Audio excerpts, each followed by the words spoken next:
Barchaga assalomu alaykum. Sizlar bilan Dr. STEAM jamoasi a'zosi Tohirjon Komiljonov. Bugun anatomiya fanining 5-mavzusiga yetib keldik. Demak, bugun oyoqning kamar suyaklarini gaplashib o'tamiz. Bundan oldingi darsimizda biz qo'l suyaklarini, ya'ni ossa membri superiorning qo'lning erkin hamda kamar suyaklarini ko'rib chiqqan edik. Bugun oyoqning kamar suyaklarini, keyingi darsda esa oyoqning erkin suyaklarini ko'rib chiqamiz. Demak, oyoq suyaklari o'zi ossa membri inferior deyiladi.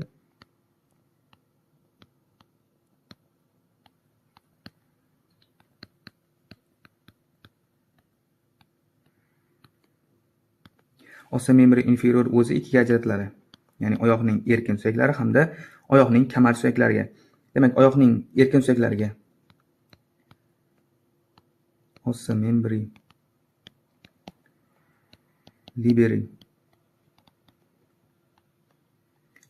inferior hamda oyoqning kamar suyaklariga ossa cingulum membri inferior. Demak, oyoq suyaklari o'zi ossa membri inferior. Oyoqning demak, oyoqning erkin suyaklari hamda oyoqni kamar suyaklariga ajratdik. Oyoqning erkin suyaklariga ossa membri liberi inferior hamda oyoqning kamar suyaklariga esa ossa cingulum membri inferior deb ataladi.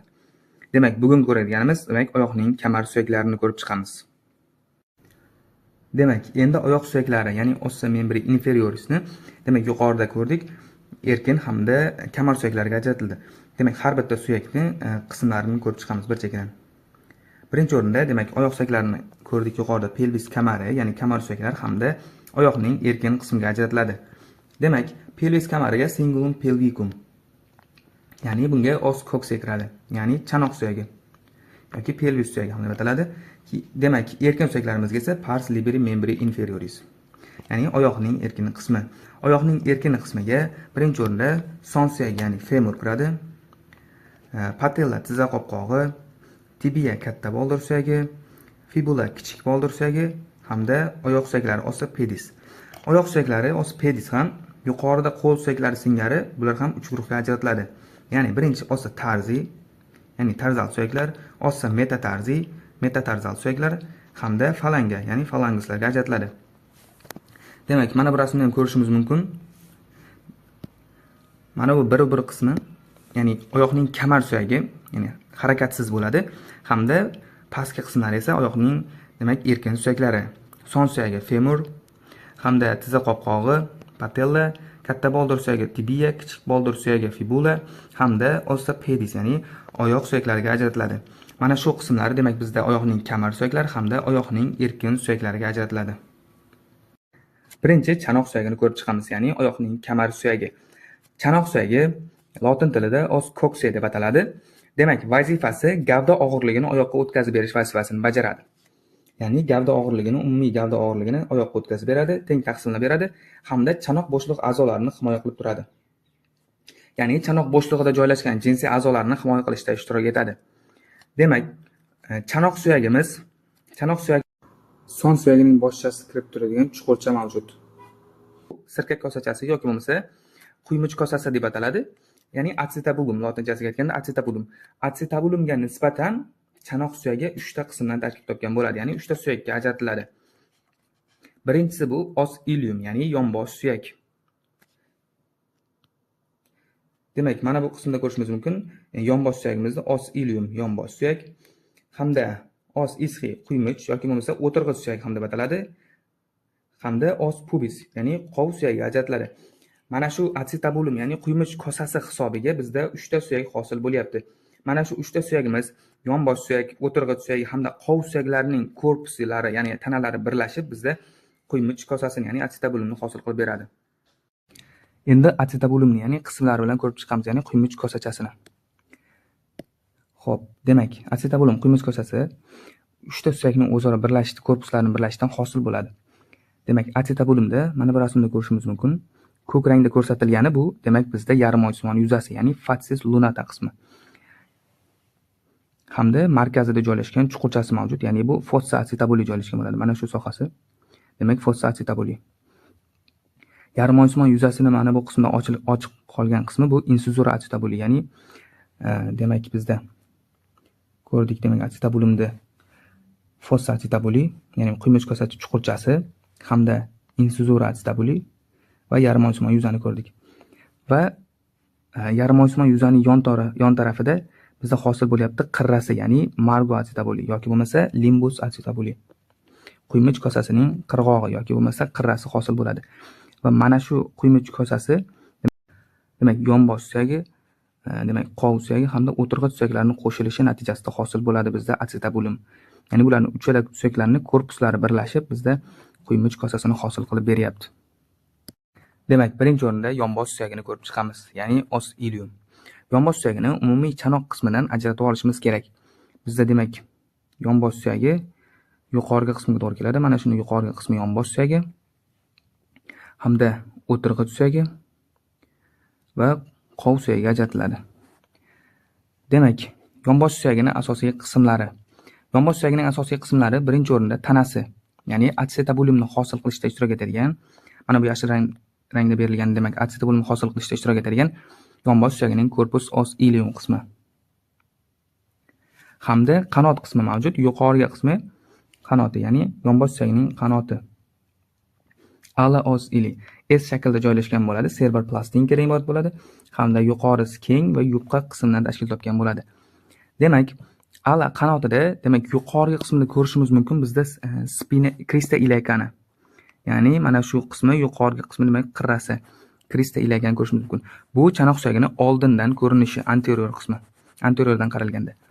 Ya'ni crista iliacada ikkita labiumi bor hamda bitta liniyasi mavjud. Labium externum, labium internum hamda linea intermediadan iborat bo'ladi. Mana shu 3 ta qismdan iborat bo'ladi. Crista iliaca labium externum, labium internum hamda linea intermediadan iborat bo'ladi. Bularning uchalasiga ham muskullar kelib birikadi. Demak, labium externum qismi tashqi lab, ya'ni g'adir-budur bo'ladi, muskullar kelib birikadi. Labium internum qismiga ichki lab bo'ladi va g'adir-budur bu ham, demak bunga ham muskullarimiz kelib birikadi. Va markazda ikkita labiumning o'rtasida linea intermedia mavjud. Tashqi va ichki labning o'rtasidagi chiziq hisoblanadi. Uchalasiga ham kelib muskullarimiz birikadi. Endi yonbosh suyagimizda demak spinamiz mavjud, ya'ni spina iliaca. Demak, oldingi tomonda ikkita spina iliaca bor, orqa tomonda ikkita spina iliaca joylashgan bo'ladi. Ya'ni oldingi tomonda spina iliaca anterior superior, mana bu qismi spina iliaca anterior superior, spina iliaca anterior inferiordan iborat bo'ladi. Orqa tomondan ko'rinishimizda esa demak spina iliaca posterior superior, spina iliaca posterior inferiordan iborat bo'ladi. Va qo'shimcha tuberkulum mavjud, ya'ni tuberculum iliacum. Mana bu sohasi tuberculum iliacumni hosil qilib beradi. Tuberculum iliacum faqat orqa tomondan ko'rinadi. Demak, oldingi tomondan qaralganda tuberculum iliacum ko'rinmaydi, orqa tomondan esa tuberculum iliacum joylashgan bo'ladi. Endi yonbosh suyagimizni 3 ta yuzasi farqlanadi. Demak, birinchi o'rinda fasciis glutea yuzasi, ya'ni dumba yuzasi hisoblanadi. Yonbosh suyagining tashqi yuzasi hisoblanadi. Demak, fasciis glutea, fasciis auricularis, ya'ni quloqsimon yuza hamda fasciis sarcopelvica, yonbosh suyagining dumg'azi suyagi bilan birikish yuzasi hisoblanadi. Demak, mana shu 3 ta yuzasi mavjud. Endi har bir yuzasini ko'rib chiqadigan bo'lsak, birinchisi fasciis glutea, ya'ni dumba yuzasi, liniyalari mavjud. Demak, bu fasciis glutea orqa tomondagi yuza hisoblanadi. Ya'ni ko'rishimiz mumkin bunda 3 ta liniyasi joylashgan bo'ladi. Ya'ni linea glutea posterior, linea glutea anterior hamda linea glutea inferiordan iborat bo'ladi. 3 ta liniyasi bor ekan, demak linea glutea posterior, anterior hamda inferior liniyalardan iborat bo'ladi. Va mana shu liniyalarimizga o'z nomiga mos ravishda demak muskullarimiz kelib birikar ekan. Bu fasciis glutea yuzasi. Endi fasciis auricularis yuzasi mavjud. Fasciis auricularis yuzasi quloqsimon yuza hisoblanadi. Demak, yuqorida ko'rgandek dumg'aza suyagini fasciis auricularis quloqsimon yuzasi mavjud edi. Mana bu dumg'aza suyagi deb oladigan bo'lsak, buni mana bu qismida demak birikkan joyda fasciis auricularis quloqsimon yuzasi mavjud. Va yonbosh suyagining ham quloqsimon yuzalari ikkalasi birlashib, demak ikkita dumg'aza hamda yonbosh suyaklarining fasciis auricularis quloqsimon yuzalari birlashadida, demak birikib, demak bitta chanoq suyagini hosil qilishda ishtirok etadi. hamda tuberosiz ilayka ham joylashgan bo'ladi. Ya'ni tuberosiz ilayka g'adir-budurlik hisoblanadi. Tuberosiz ilaykada demak asosan muskullarimiz kelib birikadi. Va fasciis sarkopelvika qismi. Demak, fasciis sarkopelvika yonbosh suyagini dumg'aza suyagi bilan birikish yuzasi hisoblanadi. Demak, bu dumg'aza bilan birikish yuzasini hosil qilib beradi. Demak, fasciis auricularislar bilan birikdi va yuqori qismlari demak fasciis sarkopelvikani hosil qilib beradi. Va bizda nimalar bor? Linea arcuata bor. Linea arcuata bizda linea arcuata joylashgan bo'ladi mana bu qismi. Linea arcuata asosan bizda nimaga kerak bo'ladi? Bizda katta va kichik chanoq bo'shlig'ini ajratishimizda linea arcuata kerak bo'ladi. Keyingi suyaklarimizda ham ko'ramiz. Qoq hamda o'tirg'i suyaklarimizda mana bu qismlardan yuqoriga ko'tariladi. Linea arcuata bilan bog'lanish yuzasini hosil qiladi. Demak, bizda yuqorgi chanoqni hamda pastki chanoqni hosil qilishda ishtirok etadi. Katta va kichik chanoq bo'shlig'ini ajratib turadi chegarasi va demak fossa ilayka mavjud, ya'ni yonbosh suyagining chuqurchasi. Mana bu sohasi fossa ilaykaga to'g'ri keladi. Bu oldindan qaralganda, bu orqa tomondan demak ko'rdik fasciis glutea yuzasi, fasciis auricularis quloqsimon yuzasi hamda fasciis sarkopelvika yuzalarini ko'rdik. Endi demak yonbosh suyagini bu rasmda takrorlash qilib olamiz. Demak, birinchi o'rinda biz ko'rdik. Demak, bizda ala qismi bor dedik, hamda korpus qismi bor. Demak, mana bu qismni ajratadigan bo'lsak, bizda yuqorgi qismiga to'g'ri kelyapti. Demak, os ilium suyagi va os iliumda ala qanot qismi hamda korpus qismi bor. Korpus qismi bizda acetabulimni ma'lum bir qismini hosil qilib beradi. Ala qanot qismini tuzilmalarini ko'rib chiqamiz. Birinchi o'rinda ko'radiganimiz bizda crista ilayka, yuqorgi qirrasi, ya'ni crista ilaykada ikkita labi hamda bitta liniyasi mavjud dedik. Labium externum hamda labium internum, o'rtada liniya intermedia mavjud. Bularga asosan muskullarimiz kelib birikadi. Va tuberosiz ilayka joylashgan bo'ladi dedik. Tuberosiz ilayka g'adir-budurlik mana bu sohaga to'g'ri keladi. Demak, bunga asosan muskullarimiz kelib birikadi. Va fasciis auricularis, ya'ni quloqsimon yuzasi bor dedik. Quloqsimon yuzasi fasciis auricularis yuqorida ham ko'rdik. Rasmda ko'rinmaganda fasciis auricularis, ya'ni quloqsimon yuza. Dumg'azani quloqsimon yuzasi bilan birikish yuzasini hosil qilib beradi. Tuberosiz ilayka qismi mana yuqorida ham ko'rinib turibdi. Demak, mana shu qismlari demak tuberosiz ilayka sohasi g'adir-budurligi. Demak, bu qismi demak bizda fasciis auricularis, quloqsimon yuzasi. Bu yerda ko'rsatilgan demak bizda crista ilayka qirrasi, iliumning qirrasi ko'rsatilgan va spinalarimiz bor dedik. Oldingi tomondan ko'rinishda demak spina ilayka anterior superior mana bunga to'g'ri keladi va spina ilayka anterior inferior bu sohada joylashgan bo'ladi. Va orqa tomondan ko'rinishida ham spina ilaykalarimiz mavjud. Spina ilayka posterior superior hamda spina ilayka posterior inferiorlardan iborat bo'ladi.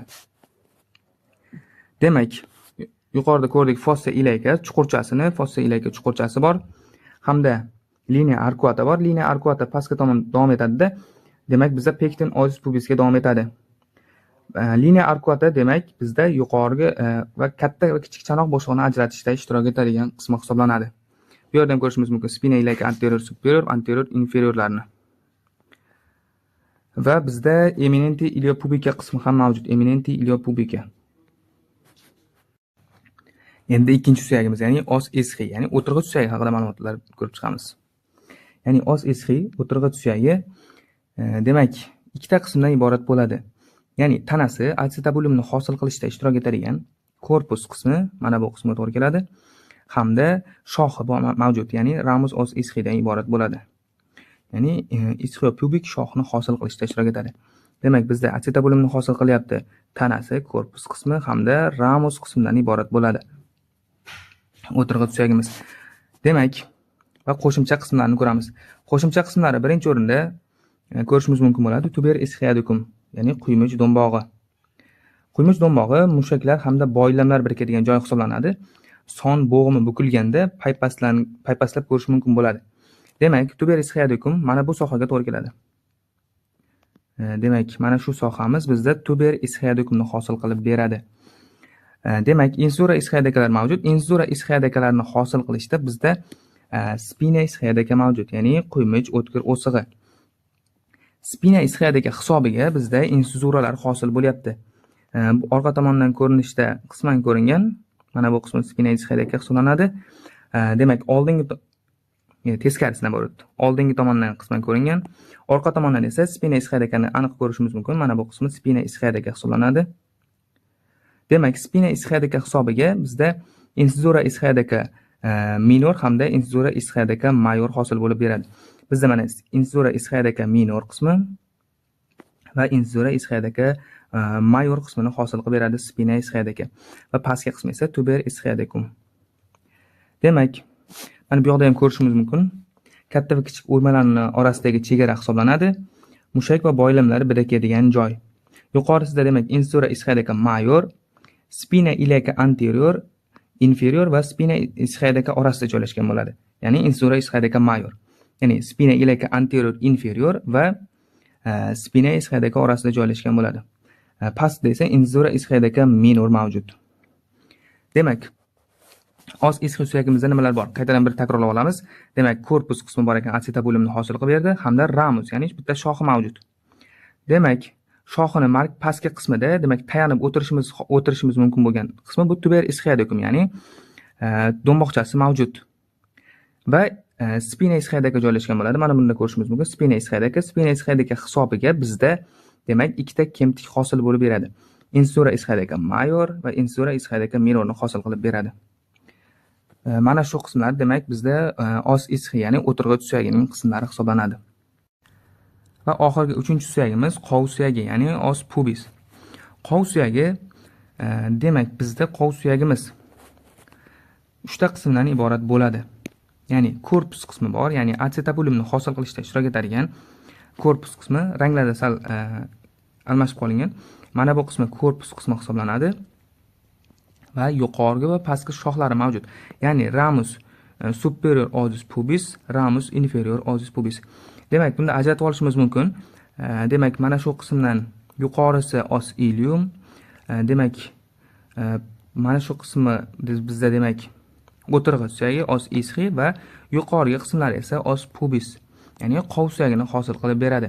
Korpus qismi demak bizda acetabulimni ma'lum bir qismini hosil qilishda ishtirok etyapti.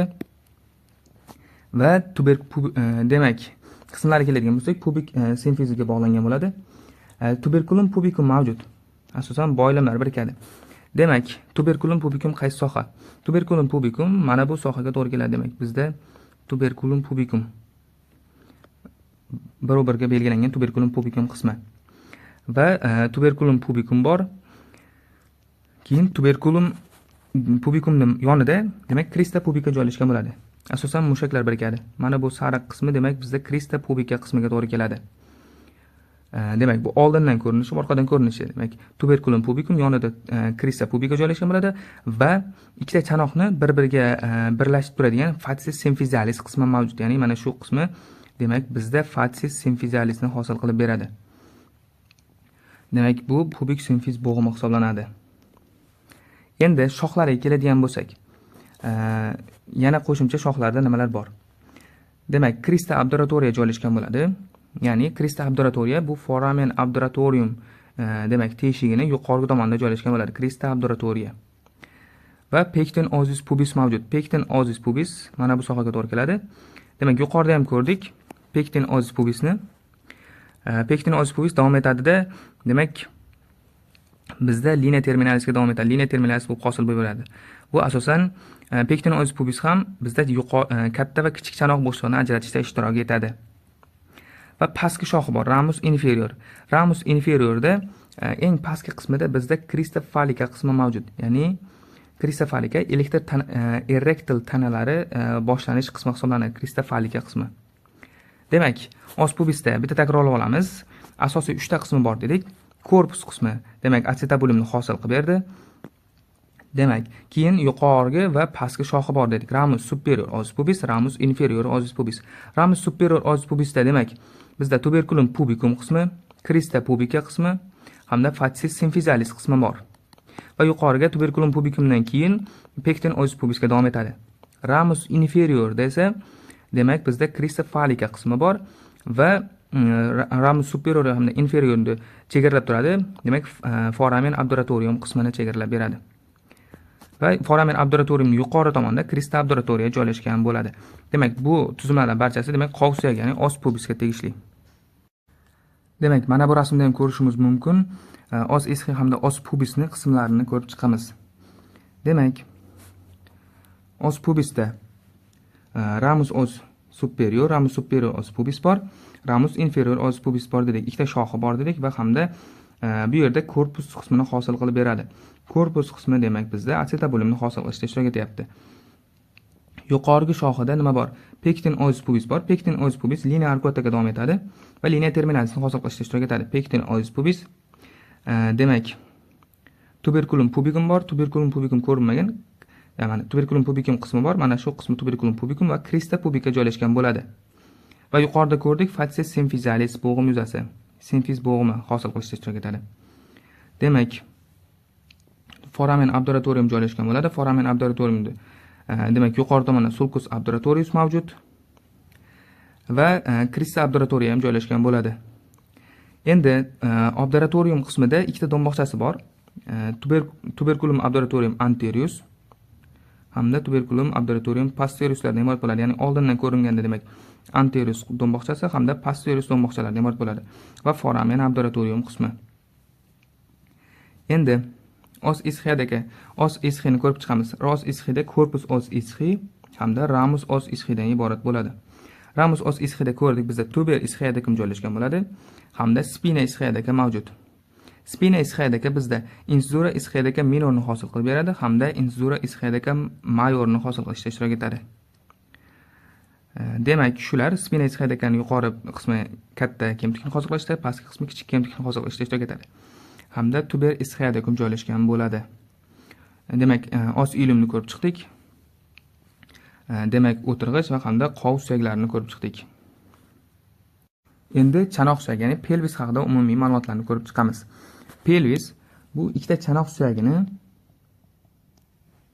demak, ya'ni os koksin dumg'aza suyagi bilan qo'shilishdan hosil bo'lgan suyak hisoblanadi. Demak, bizda nimalar bor? Cavitas pelvis qismi bor, chanoq bo'shlig'i hamda pelvis major, pelvis minor bor. Katta chanoq bo'shlig'i hamda kichik chanoq bo'shlig'i bor. Bizda demak katta chanoq bo'shlig'i hamda pastki qismida kichik chanoq bo'shlig'i joylashgan bo'ladi. Katta va kichik chanoq bo'shlig'ini yuqorida ham ko'rdik. Demak, linea arcuata hamda pectin os pubislar birlashib ketadi va mana shu sohada linea terminalis hosil bo'ladi. Buni ko'rishimiz mumkin, linea terminalis. Demak, linea terminalis katta va kichik chanoq bo'shlig'ini chegarasi hisoblanadi. Demak, yuqorida linea arcuata, pastdan pectin os pubis birlashadi va mana shu sohalar linea terminalis deb ataladi. Linea terminalis bizda katta va kichik chanoq bo'shlig'ini ajratishda ishtirok etadi. Linea terminalisni hosil qiladi. Demak, bizda crista pubica, os pubisda joylashgan bo'ladi. Crista pubica qismi.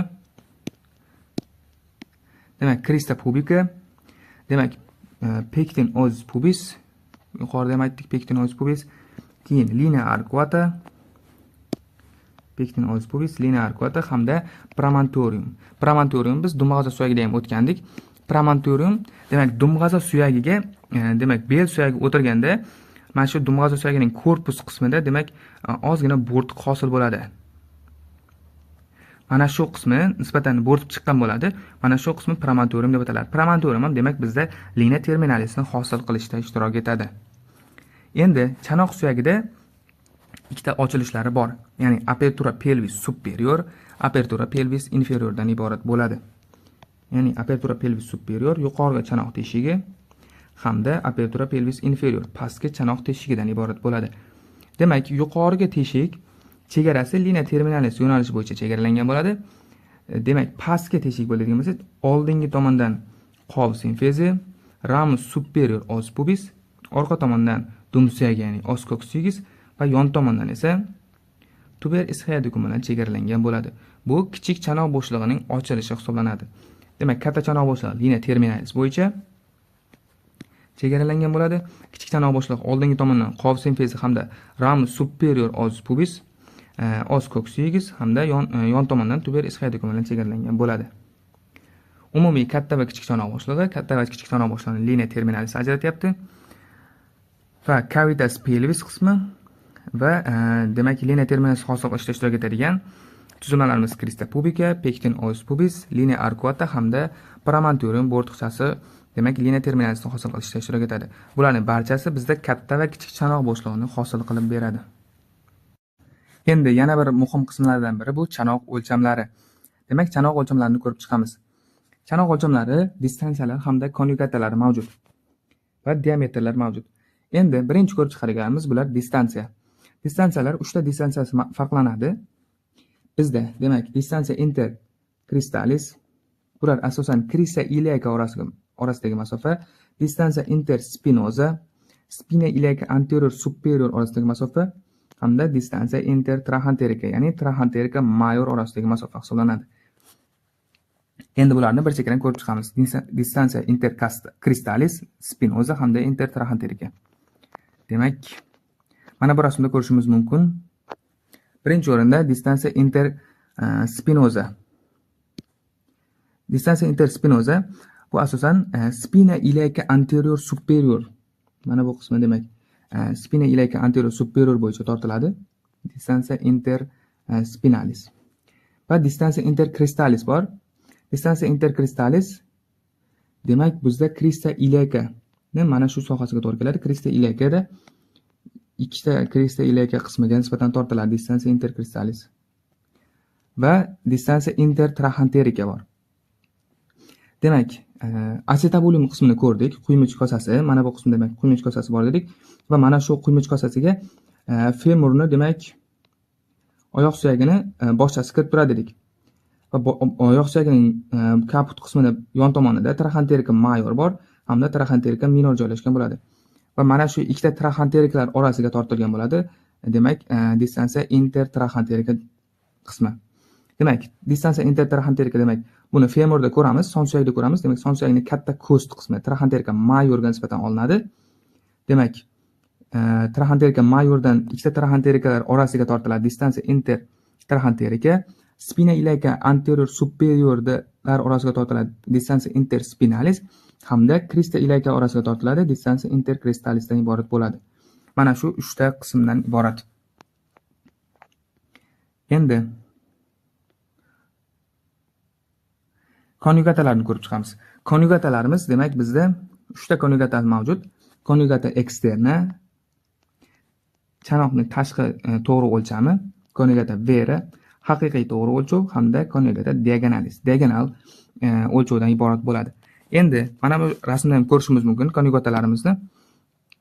Demak, konjugata eksterna yoki bo'lmasa konjugata anatomika qismi mana bu sohaga to'g'ri keladi. Demak, konjugata anatomika qismi, demak chanoqning tashqi to'g'ri o'lchami, konjugata vera haqiqiy o'lcham, ya'ni haqiqiy to'g'ri o'lchovi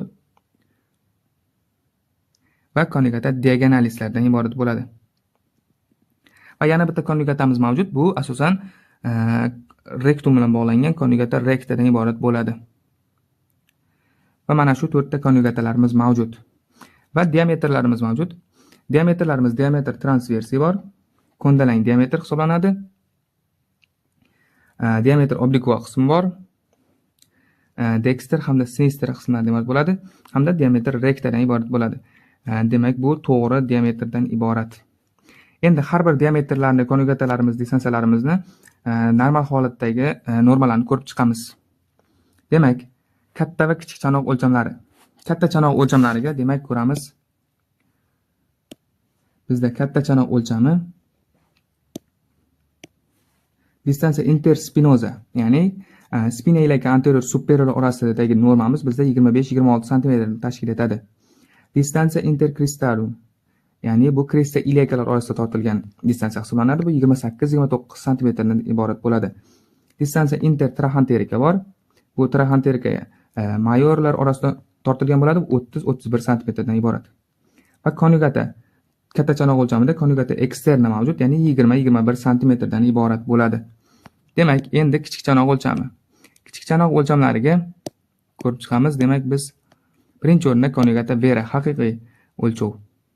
Bu 11-12 cm konjugata vera. Diametr transversa 13-14 cm bo'ladi va qiyshiq diametrimiz diametr obliqua dexter hamda sinister qismlari 12-13 cm dan iborat va rektumga tortilgan diametr rekta bo'ladigan bo'lsa, bu 9-10 sm bo'ladi, hamda diametr tuberali 9 sm tashkil etadi.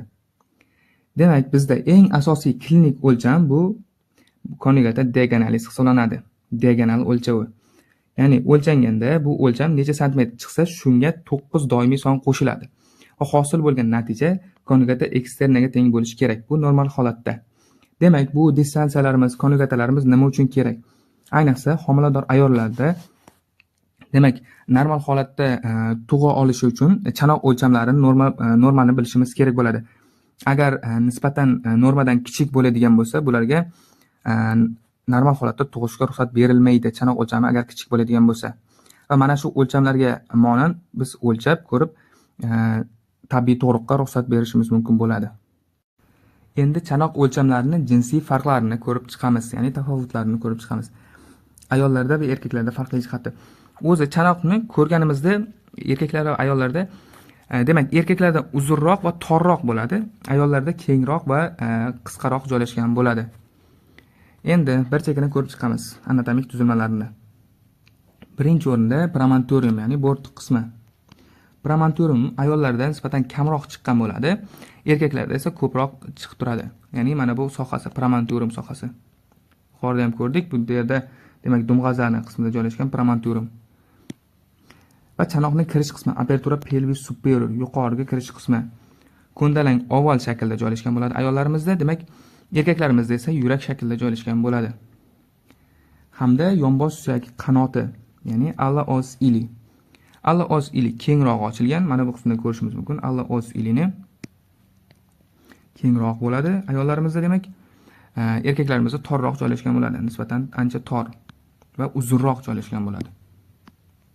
Demak, qov simfizi, simfiz pubika qismi. Simfiz pubika ayollarimizda demak kalta, demak erkaklarimizdan uzunroq joylashgan bo'ladi. Mana bu qismda ko'rishimiz mumkin. Demak, pastki qov shoxchalari, ya'ni ramus inferior os pubis. Qov ravoqni, arcus pubisni hosil qilishda ishtirok etadi va keng uchburchaksimon shaklda joylashgan bo'ladi. Va erkaklarimizda esa qov burchagini, ya'ni angulus subpubicus hosil qiladi, o'tkir burchak hosil qiladi. Ya'ni demak bizda ayollarda arkusni hosil qilib beryapti, biz qov burchagini, erkaklarimizda esa angulus hosil bo'ladi. Ya'ni arkus ravoq hosil qiladi, erkaklarda esa burchak hosil qiladi, o'tkir burchak. Demak, dumg'aza os sacrum kalta va kengroq ayollarimizda, erkaklarimizda uzun va torroq bo'ladi. Dumg'aza asosi va oldingi yuzasi orasidagi burchak keskinroq bo'ladi, ayollarda, erkaklarda esa yumshoqroq joylashgan bo'ladi. Facies auricularis, ya'ni quloqsimon yuzasi ayollarimizda kichikroq, erkaklarda esa kattaroq joylashgan bo'ladi. Dum suyagi, os ko'ksuyigis kalta va harakatchan ayollarda, erkaklarimizda uzun va kam harakat bo'ladi. Quloq oldi egachchasi, ya'ni sulcus preauricularis. Demak, ayollarimizda mavjud, erkaklarda esa sulcus preauricularis mavjud emas. Bu bizda jinsiy farqlar, ya'ni chanoq suyagining. Va chanoq suyagiga tegishli bo'lgan kichik bir klinik ko'rinishlarni ham bir ko'rib chiqamiz. Demak, birinchi o'rinda sulcus preauricularis, ya'ni quloq oldi egachchasi. Demak, sulcus preauricularis chanoq suyagi va dumg'aza suyagini o'tish joyidagi egachcha hisoblanadi. Va bu ayollarda chanoq suyagining o'ziga xos xususiyati hisoblanadi. Ya'ni sulcus preauricularis ayollardagi eng muhim o'ziga xos xususiyatlardan biri, ya'ni quloq oldi egachchasi hisoblanadi. Keyingi tuzilma, demak keyingi qismimiz bolalarda asosan chanoqning alohida qismlari chanoq kosasi, ya'ni asetabulum yoki sirka kosachasidagi tog'ay bilan ajratilgan bo'ladi. Bu tog'ay asosan teskari Y shaklda. Cartilago psiformis va hayotning 14-16 yoshlar orasida suyaklanadi. Ya'ni dastlab tog'ay shaklda joylashgan bo'ladi. Keyinchalik esa cartilago psiformis holatida teskari Y shaklda bo'ladi va 14-16 yoshlarga kelgandan keyin sekin-astalik bilan bu tog'ay qismi esa suyaklanib boradi. Simfiz sirtining ko'rinishi, ya'ni facies symphysialis. Sud tibbiyotida yoshni aniqlash uchun ishlatiladi. Ya'ni facies symphysialis qismini, demak bizda murda bo'ladigan bo'lsa, mana shu facies symphysialis qismiga qarab nisbatan yoshini aniqlashimiz mumkin bo'lar ekan. Yana bir klinik ahamiyatlari, demak, travmatik chanoq sinishlari. Travmatik chanoq sinishlari ko'plab suyak bo'laklari bilan kechadigan murakkab jarohatlardir. Chanoq a'zolari va qon tomir chigalarining shikastlanishi katta qon yo'qotilishi, ya'ni demak chanoq suyagidagi shikastlanishlar 3-4 litrgacha qon yo'qotishga sabab bo'ladi. Va bu 3-4 litrgacha qon yo'qotish tanada volyumni tushirib yuboradi, ya'ni suvsizlanishga olib keladi va gipovolemik shokka sabab bo'ladi. Va qon hajmining keskin kamayib ketishi natijasida kelib chiqadigan bu shok holati hisoblanadi. Keyingisi trepan biopsiyasi. Trepan biopsiyasi gistopatologik baholash uchun silindrsimon suyak o'zagi olinadigan protsedura hisoblanadi. Namunalar odatda chanoq suyagidan, ko'pincha orqa yuqori yonbosh o'simtasi, ya'ni spina iliaca posterior superior sohasidan, ba'zan esa oldingi yuqori yonbosh o'simtasi, ya'ni spina iliaca anterior superior sohasidan olinadi trepan biopsiyasi. Demak, olinadigan sohasi asosan spina iliaca posterior superiordan va qo'shimcha spina iliaca anterior superiordan olinar ekan. Va yonbosh suyak qanoti, ala os ili. Ortopediya va travmatologiyada murakkab sinishlarni davolash uchun g'ovak suyak ko'chirmalarini olish uchun ishlatiladi. Ya'ni ortopediya, travmatologiyada mana shu yonbosh suyagidan biron bir suyak singanda yoki o'sha suyakni yoriqlar bo'lganda, sekvestratsiya kuchli bo'ladigan bo'lsa, mana shu yonbosh suyagidan, ya'ni ala qismidan, qanot qismidan operatsiyalarda mana shu ala qismidan kesib olinadi-da va o'sha siniq joylarini to'ldirish maqsadida ala os ili qismidan kesib foydalanishimiz mumkin bo'ladi. Bu og'ir operatsiyalarda. Keyingisi bu qovoq suyagi, os pubis. Sonning yaqinlashtiruvchi mushaklar, ya'ni musculus adductoris femoris gipertoniyasi sezuvchan bo'lishi mumkin. Ya'ni pubis qismi muskullarimiz, ya'ni yaqinlashtiruvchi muskullarimizda gipertoniyasida kuchli sezuvchanlik xossasini namoyon qilib beradi. Va shu bilan bizda chanoq suyagimiz o'z nihoyasiga yetdi, ya'ni oyoqning kamar suyaklari tugadi. Keyingi darsimizda oyoqning erkin suyaklari